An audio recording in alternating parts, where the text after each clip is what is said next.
Welcome to Fisher Controls Educational Services Video Training Program.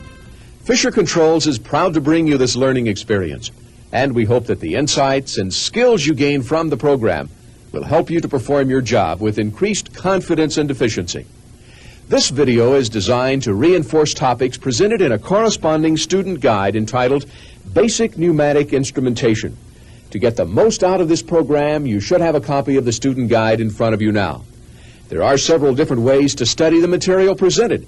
You may read the entire student guide and then view the videotape, or you may study each section of the student guide and then watch the corresponding portion of the tape. Each videotape segment is identified with a title which corresponds to the sections of the student guide. Closed-loop control systems. Control systems may be classified as either open-loop or closed-loop systems. Whether a system is an open or closed loop is determined by the methods used to respond to error in the system. To better understand the role of instruments in process control, let's first examine the differences between open and closed loop systems. Open loops are the simplest form of process control.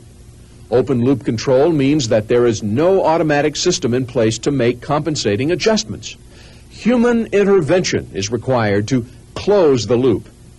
To make a change in some system parameter, final control elements such as valves are operated manually, either directed by hand wheels or remotely by sending pneumatic or electronic signals to a valve actuator. Closed-loop systems use automatic control devices which measure the controlled variable, determine if a deviation from the desired set point exists, and automatically provide whatever corrective adjustment is needed. The objective of closed-loop control is to automatically maintain the controlled variable at its desired value or set point at all times, despite changes in the load.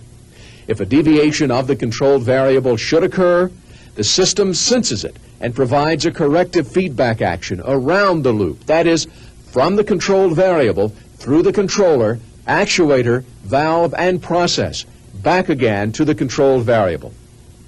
The equipment used in a closed-loop control system can be divided into three categories: primary elements, controllers, and final control elements. Primary elements include sensors. Sensors measure a selected variable, generate a signal, and send the signal to a transmitter or controller. Different types of sensors are available to measure pressure, temperature, level, flow, and other process conditions. Examples of sensors used in pneumatic systems are filled bulb temperature sensors, differential pressure cells, and flow meters. Depending on the system, a transmitter may be used to convey the signal to the controller or to a remote control room where the process is monitored. The controller is the real nerve center of the closed-loop system. A controller receives a signal from the sensor or transmitter and compares it to the desired value or set point. It then produces an output signal according to its control algorithm. An algorithm represents the logic the controller will apply to an error condition. The resulting controller output signal is used to operate a final control element. The addition of a controller to the loop can greatly improve the quality of control and provide the flexibility needed to adjust sensitivity to match the requirements of the system. Controllers normally have indicators for the process variable input and the controller output, a control knob for establishing the set point, and tuning adjustments to define the control algorithm. A final control element is any device which produces a change in a process input. For example, a control valve, pump, or damper. In order to actuate a final control element, it's often necessary to go through several intermediate steps. Therefore, a final control element is often found to be an integrated collection of subsystems. From a system point of view, a control valve used as a final control element includes the valve and actuator as well as any accessories used, such as a positioner, a transducer, or a booster. We'll discuss all of these items in more detail as we progress through the program. When considering the instrumentation and control of a closed-loop control system, a first step is to determine the function of the process. Every process can be analyzed in terms of its inputs and outputs. Inputs are the variables which influence the status or condition of the process. Outputs are the variables which change or can change as a result of changes in the input variables. Keeping inputs and outputs in a desired balance is the objective of process control and the reason for adding instrumentation to the system. When the important inputs and outputs of a process have been identified, analysis of the performance of the system becomes much easier. In particular, we need to identify the controlled and manipulated variables.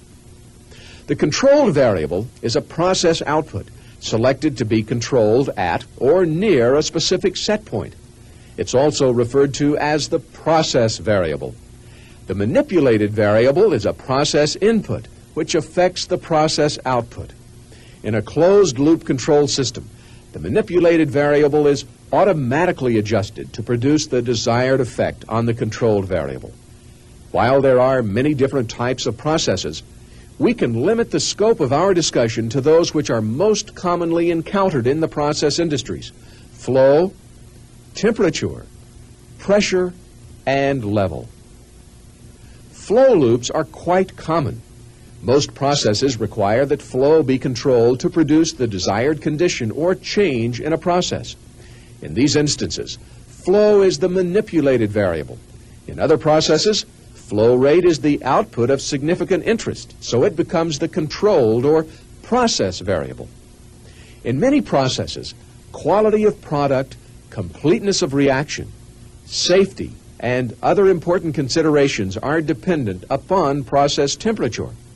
In these instances, process temperature is the controlled or process variable. Temperature is often controlled by manipulating the flow of a liquid or gas that adds or removes heat. Many chemical reactions depend upon pressure. In addition, nearly all loops require pressure control so that fluids flow through pipelines and equipment at the desired flow rate. Level control can be important for a variety of reasons. Tank level may be maintained to allow for surges within the system, to provide proper operation in settling tanks, or to regulate the flow of materials to and from storage facilities. Again, level, as the controlled variable, is often maintained by adjusting flow. Pneumatic instrument technology. While there are a number of different types of pneumatic instruments which are designed to perform broadly varying functions, most of these instruments are based on similar concepts and technologies. At the heart of nearly all pneumatic instruments is a device called a nozzle flapper amplifier. Its function is to translate changes in motion or force into changes in a pneumatic pressure. Let's take a closer look. In operation, a standard supply pressure, PS, is supplied through a restriction to the nozzle. If the flapper is moved so the flow of air or gas through the nozzle is restricted, the output pressure, P sub L, approaches the supply pressure, PS. If the flapper is moved away from the nozzle and there's less restriction of nozzle pressure, output P sub L approaches atmospheric pressure. The changing output, P sub L, may be used as the operating signal for a pneumatic actuator, which positions the control valve. The gain or sensitivity of a nozzle flapper amplifier is very high. As the example shows, only 4/10,000ths of an inch flapper travel is required for P sub L to change a full span of 2 psi. This high gain is useful in translating small changes in the flapper position to large changes in output pressure. In pneumatic systems, nearly all process measurements, pressure, temperature, flow, and level, can be translated to a force or motion that will position the flapper and produce a corresponding pneumatic output. Now, another common device in pneumatic instruments is the relay. Much like electrical relays in purpose, pneumatic relays respond to changes in low-capacity input signals and control larger pneumatic output signals. Because the output of a nozzle flapper device is limited in capacity, Relays are often used to translate changes in output pressure from the nozzle flapper device to corresponding changes in a higher capacity supply pressure. Pressure systems. Because pressure measurement is the common denominator in pneumatic instrumentation, let's better define pressure. Pressure is measured as a force per unit of area, generally in pounds per square inch, and it's always measured against some known standard. Three basic types of pressure measurement have commonly been used. Gauge pressure is used to define the difference between the measured pressure and atmospheric pressure. While this is a common measurement, it presents the problem of changing with altitude and, to some degree, with weather conditions. Gauge pressure is given in PSIG. Absolute pressure is measured against zero pressure, a condition that can only exist in a vacuum. When a pressure is measured from this reference point, it's given in PSIA. Absolute pressure may be approximated by adding 14.7 to gauge pressure. Now, differential pressure is a value that gives the difference between two measured pressures. The difference between the two is given in PSID. Now let's look at the different kinds of sensors that can be used to measure pressure. In the context of pneumatic instrumentation, the role of the pressure sensor is to translate changes in pressure to changes in force or motion. The force or motion created is applied to the flapper of the nozzle amplifier device. Bourdon tubes are perhaps the most commonly used pressure sensors. When pressure is increased within the Bourdon tube, it tends to straighten out. As pressure is decreased, it relaxes back to its original form. The motion produced by varying pressure can be used to position the flapper of a nozzle flapper device. Bourdon tubes are popular for a number of reasons. They're available in a broad range of pressure sensing capabilities, and so may be applied in a variety of applications. In addition, they're durable, simple, and inexpensive. Bellows are also being used as pressure sensing elements. They're commonly found in lower pressure applications. Another popular sensing device is the capsular element. The capsular element is similar to the bellows, except that its design provides larger surface areas on which pressure can register. Differential pressure cells receive two pneumatic inputs, a high pressure input and a low pressure input. These elements are designed so that the two input pressures oppose each other. Pressures may be applied to opposite sides of a diaphragm, or each pressure may be applied to a bellows or other pressure element, and the two elements arranged to work against each other. A force bar is connected so that any pressure differential will result in a change in force or motion.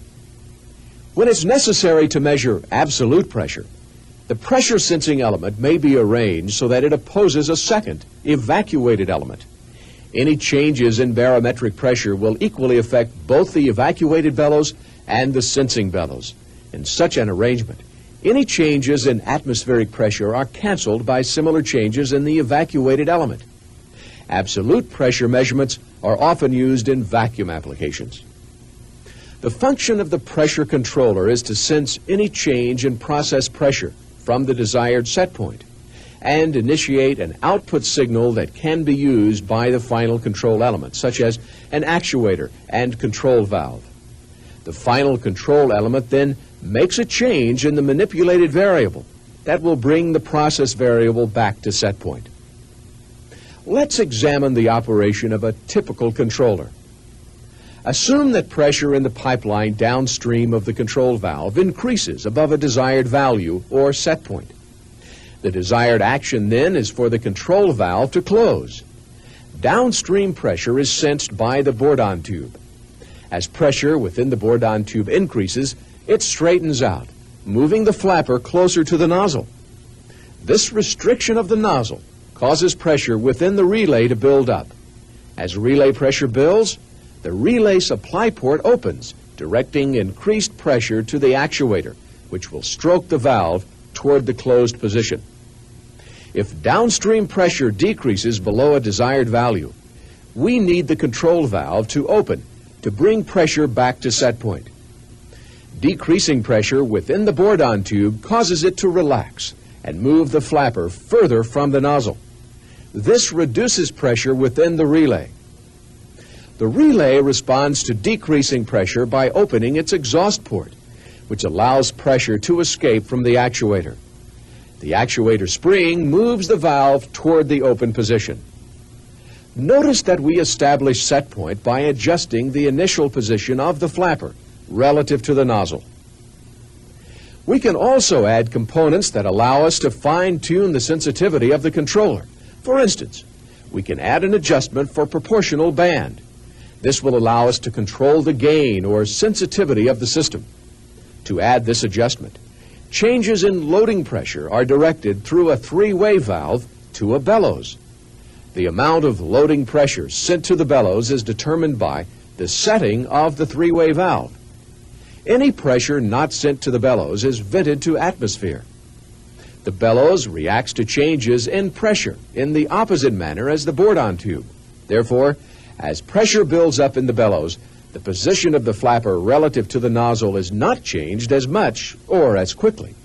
Therefore, increasing the amount of pressure sent to the bellows will decrease the sensitivity of the controller.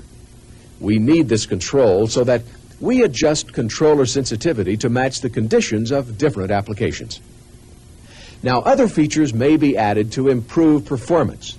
However, the key fact to recognize is that a change in sensed pressure is used to develop a pneumatic output, which is related to the magnitude of change in the sensed pressure. This basic concept is used in virtually all pneumatic controllers, whether the controlled variable is pressure, flow, level, or temperature. Temperature systems. Let's now examine how pneumatic technology can be used to sense and measure changes in temperature. The first objective is to establish a means of translating changes in temperature to changes in pressure. Then, these changes in pressure can be interpreted by a pneumatic controller. A common temperature sensor is the filled bulb. In this type of system, the temperature sensing element is a bulb which is filled with a fluid. As the temperature of the bulb changes, the fluid within the bulb changes in volume or pressure. The change in pressure or volume is transmitted through a tube or capillary to a pressure-sensitive element such as a bourdon tube.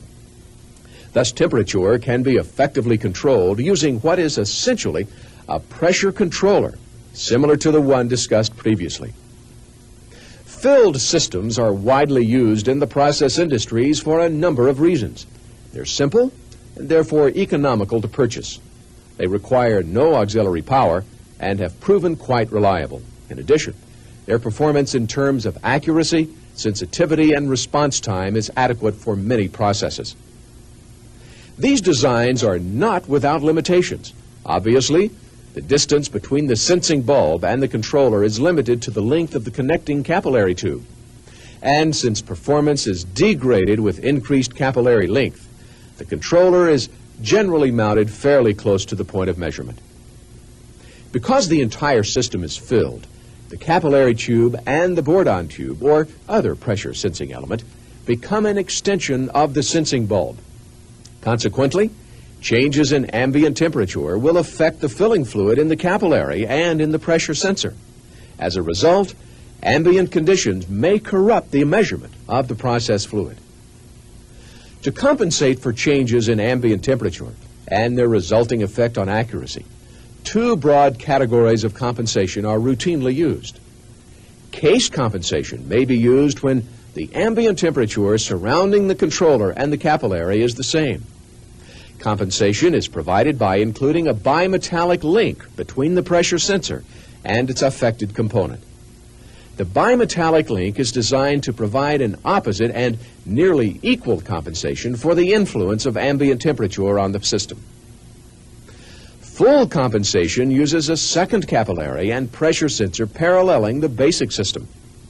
The compensating capillary is dead-ended at the point of measurement. That is, no bulb is attached. The compensating pressure element is arranged to provide a movement opposite that of the basic system. In this manner, the effects of ambient temperature on the total system are canceled. Level systems. Many different techniques are used to sense and measure liquid level. Some level applications do not require precise measurement, only an indication of whether some critical low or high level has been reached. Other applications require accuracy in order to guarantee quality of product, provide an adequate supply of raw goods coming into the process, or maintain sufficient finished goods for final delivery. In some instances, precise level control translates into economy as smaller and less expensive vessels can be used. It should also be noted that when the geometry of the vessel is known, level measurements can be used to calculate the volume of fluid contained in the vessel. Because increasing level results in increasing head or pressure at the bottom of a vessel, it follows that a simple way to measure level is to measure gauge pressure or head at the bottom of the tank. Once calibrated against a known standard, changes in pressure will reflect changes in head or level. A basic rule of thumb is that 12 inches of water equals about 0.4 psig. While this method offers simplicity, it's not as sensitive or accurate as other techniques, and it's not always possible to install devices at the bottom of the tank. Now, another common and simple system is referred to as a bubbler. Using this approach, a supply pressure is piped to the bottom of a tank and allowed to bubble up through the measured fluid. The same pressure is sent to a sensing element such as a bourdon tube within the controller. An increase in fluid level will divert more of the supply pressure to the bourdon tube. The system may be calibrated so that given pressures or changes in pressures give an indication of the fluid level within the vessel. This method is often used with thick or difficult fluids that would plug other types of sensors. Another pressure measurement system uses a differential pressure cell. The high pressure side of the cell is connected to the vessel at the point of minimum liquid level, and the low pressure side is used to measure pressure above the fluid. The measurement taken is of hydraulic head and gives a good indication of level. The force bar of the DP cell may be connected to the flapper of a nozzle flapper amplifier within a controller. A major advantage of this method is that it may be easily applied to pressurized tanks. The use of floats which rise and fall with the level of the fluid has been widespread in level measurement techniques. The motion of a moving float can be transmitted via a lever to directly actuate a control valve, a switch, or a pneumatic instrument. However, the working range is limited by the length of the lever, and increasing the length of the lever can quickly result in an unwieldy arrangement. Now, an improvement on the float and lever design is the liquid level displacer. While floats are lighter than the liquid in which they're immersed, displacers are heavier. Following Archimedes' principle, such a displacer will be buoyed up by a force equal to the weight of the fluid it displaces. In a displacement-type sensor, the displacer is suspended by a spring-like detector or torque tube. As the level of the fluid covers more of the displacer, it loses weight and reduces the force applied to the torque tube. As level decreases, the displacer gains weight and the force applied to the torque tube increases. Displacers are hollow components which are filled with weight, such as lead shot, to make them suitable for use with liquids of different specific gravities. Displacers have a number of advantages over float systems. First, while a float rises and falls with liquid level, a displacer moves only slightly with changes in level. In other words, a small increment of displacer travel reflects a much larger change in tank level. Therefore, the effective range of measurement is much larger. Additionally, the relatively small amounts of movement of the torque tube are easily interpreted by standard pneumatic instruments. Let's take a closer look at the torque tube. To begin with, the displacer is hung from a lever which pivots on a knife-edge bearing. Movement of the displacer results in a torsional force on a component at the end of the lever. The torque tube assembly is attached to this component. The torque tube assembly consists of an outer tube and inner rod. The end of the torque tube is gasketed and rigidly clamped at the vessel wall. This provides an effective seal between the process and the instrument without the use of friction-producing packing. The torque rod is inside the torque tube and transmits torsional force to a pneumatic controller, where it can be used to operate the flapper of a nozzle flapper device. This entire assembly may be designed into a well or cage, which is mounted externally to the vessel. Now, several benefits result. Measurement is made in an external well so that rapid fluctuations or disturbances within the tank are buffered. The entire assembly can be sealed so that it's useful in pressurized vessels. And the mechanism is entirely external to the vessel for easier installation and service. Due to their simple design, ruggedness, and reliability, the displacement method of level control has enjoyed widespread use throughout the process industries. Flow systems. Flow is often one of the most important variables in a process.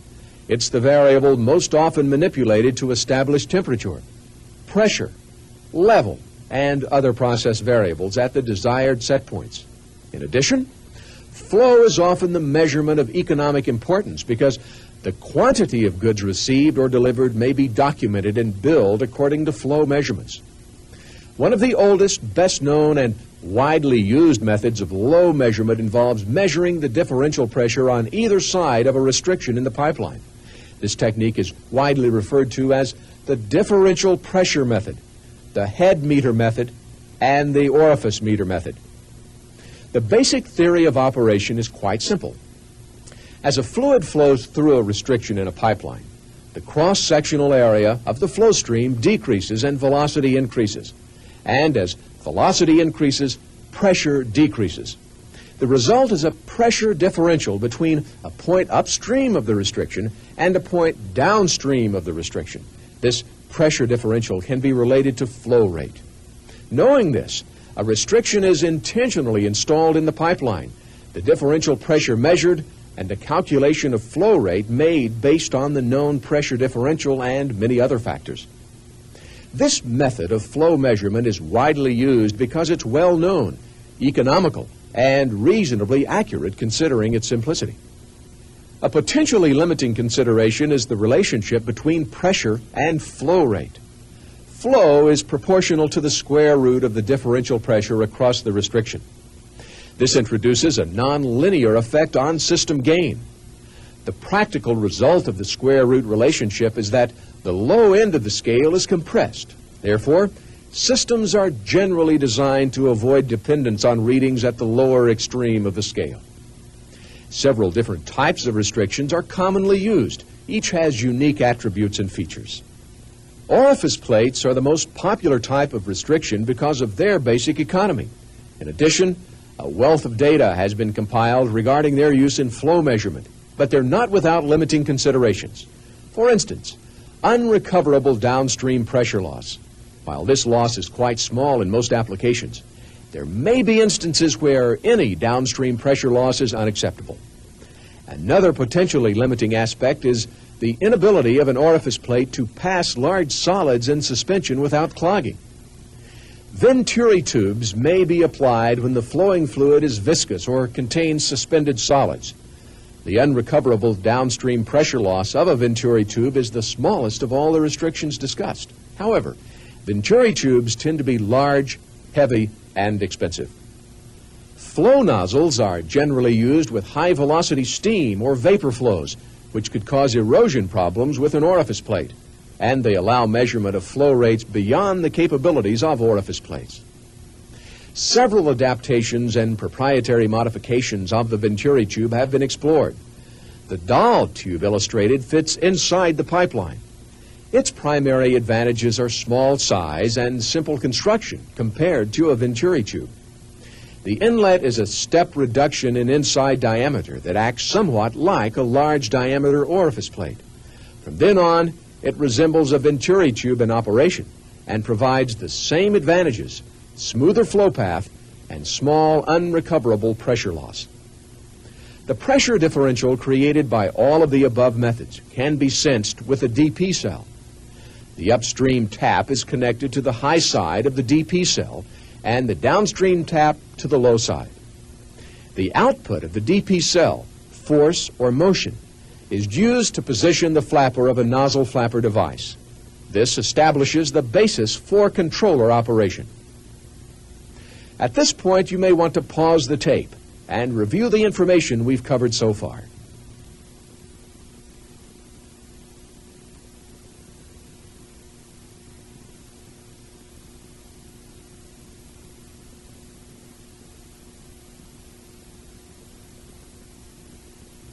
Control valve accessories. The instruments discussed to this point have sensed and measured some condition within the process and developed a corresponding pneumatic output signal that can be used by the final control element. We find that there are instances where this signal alone is not sufficient to provide the desired control. In these instances, a number of pneumatic instruments associated with the final control element may be used. In this section, we'll discuss control valve accessories including positioners, boosters, and transducers. A positioner is a servo mechanism which receives a low-level pneumatic signal from the controller. This signal communicates the desired position of the control valve. Now, through a feedback linkage, the positioner compares the actual valve stem position to the desired position and adjusts the supply pressure sent to the actuator until the desired position is attained. Positioners may be required for a number of reasons. For example, when the actuator operating pressure range is greater than the signal pressure range. Most piston actuators require relative high pressures to operate in the range of 80 to 150 psi. The signal pressure may be only 3 to 15 or 6 to 30 psig. Therefore, a positioner is used to translate changes in controller output or signal into changes in supply pressure. While spring and diaphragm actuators are capable of operating directly from the controller output, there are a number of situations in which a positioner may be applied to improve control. For example, if an actuator requires a large volume of air to operate, the capacity of the controller may not be adequate to provide the desired response. When a positioner is used, the controller output signal is used to modulate a supply which can deliver more volume or pressure than the controller output. Therefore, a positioner might be applied to improve control by ensuring valve stem positioning accuracy, reduce stroking time associated with large actuators, long signal lines, and instruments with limited capacity, and increase thrust to overcome packing friction or increase seat load. Let's examine how a simple positioner works. Supply pressure is sent to the relay and allowed to exhaust through a fixed restriction and through the nozzle of a nozzle flapper device. When the signal from the controller increases, the bellows expands and moves the beam. The beam pivots the flapper and restricts the nozzle. The nozzle pressure increases and causes the relay to open its supply port to increase the pressure sent to the actuator. The actuator stem moves downward. Actuator stem movement is fed back to the beam by means of a cam, which causes the flapper to pivot slightly away from the nozzle. Nozzle pressure then decreases, and the relay supply port closes to prevent any further increase in output pressure.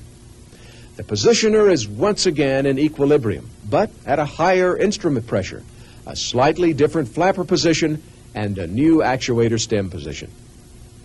When the instrument supply pressure decreases, the bellows contracts to move the beam and to pivot the flapper slightly further from the nozzle.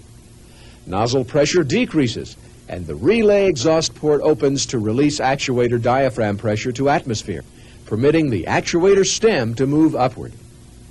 Stem movement is fed back to the beam by the cam to reposition the beam and flapper. When equilibrium conditions are attained, the exhaust valve in the relay closes to prevent any further decrease in diaphragm case pressure. The feedback linkage from the valve stem to the positioner ensures that the actual controlled valve position is the same as the desired position as communicated by the controller output. Other devices that can be used to isolate signal pressure from supply pressure are boosters and relays. Volume boosters or booster relays accept a pneumatic signal from the controller and translate any changes in the signal to corresponding changes in a high-capacity supply pressure. When actuator diaphragms or cylinders are large, When signal lines are long, or when instrument output capacity is limited, a relay may be used to improve actuator response. Deadband boosters are a variation of the volume booster and are most commonly used to provide exceptionally short actuator stroking times. They're normally used only with positioners. While similar in operation to a relay, deadband boosters have a bypass valve which allows the booster to be adjusted so that it will react only to a rate of change of inlet pressure that's above the limits established by the bypass. The bypass allows small changes in position or output to pass directly to the actuator. But when a large rate of change in signal pressure is sensed, the relay is activated and delivers high volume output pressure to the actuator. Deadband boosters are generally used only in critical applications requiring very short stroking times. While intuition may lead one to the conclusion that a positioner will always provide the best possible control, this is not always the case. To explore the subject in depth, Fisher Controls engaged in an extensive study of positioner and booster applications and arrived at the following conclusions. First, spring and diaphragm actuators, when properly sized, often do an excellent job without the use of either a booster or a positioner. Second, a booster or positioner should be considered when split ranging is required. That is, one output signal is used to operate two control valves. When actuator pressure above the controller output pressure is required to provide increased thrust or stiffness, or when the best possible control is desired, regardless of cost. In some instances, there's no choice as to whether a booster or positioner should be used. Piston actuators always use a positioner because they use loading pressures above what's normally available from the controller. When there is a choice, the determination of whether a booster or positioner should be used is dependent on the speed of system response. In systems that are relatively fast, such as liquid pressure loops, some gas pressure loops, and most flow loops, the proper choice is a booster. In systems that are relatively slow, such as liquid level, blending, and temperature loops, the proper choice is a positioner. An electro-pneumatic transducer is an accessory that's partially pneumatic and partially electronic. It receives a direct current input signal from an electronic controller and converts that signal into a corresponding pneumatic output signal. Transducers are used when it's desirable to operate a pneumatic actuator or positioner with an electronic signal. The input signal is frequently 4 to 20 milliamps DC, though other ranges are also available. Most popular pneumatic output ranges are available, with the most common being 3 to 15 or 6 to 30 PSIG. Now, in a typical transducer, the direct current input signal is applied to the coils which surround the armature.